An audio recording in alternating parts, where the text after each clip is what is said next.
Nakakamanghang ugali ng driver, panoorin natin.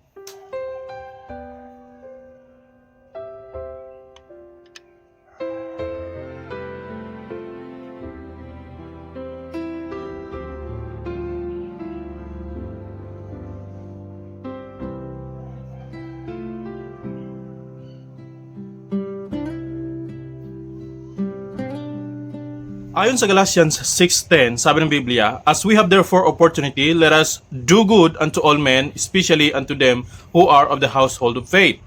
So, ang banal na kasulatan ay nagbibigay sa atin ng reminders na hangga't tayo ay mayroong pagkakataon, sikapin natin na makagawa tayo ng mabuti sa iba.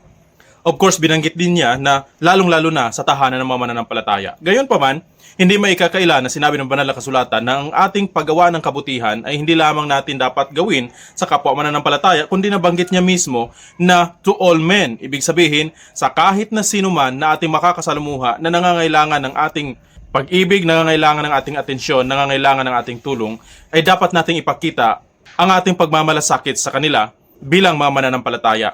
Ang napapanood nating ito na video ay isa sa example kung paanong magpakita ng awa o magpakita ng malasakit doon sa mga taong nangailangan ng ating tulong. Kadalasan kasi sa panahon natin ngayon, instead na tumulong minsan ay inuuna na lang ang pag-take ng pictures, video para mag-viral, magkaroon ng content.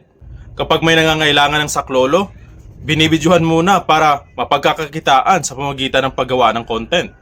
Gayunpaman, hindi maikakaila na marami pa ring tao ang hanggang ngayon ay umiiral pa sa kanila ang tunay na pag-ibig, katulad ng ating napapanood.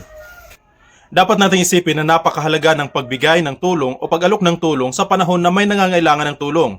Dahil maaaring sa panahon na yan, sila ang nangangailangan ng tulong at bukas, tayo naman o ikaw naman. Kaya't kung may nakikita kang nangangailangan ng tulong, hanggat may opportunity at hanggat kaya mong tumulong, tumulong. Lalong-lalo na kung ikaw ay isang mananampalataya. God bless.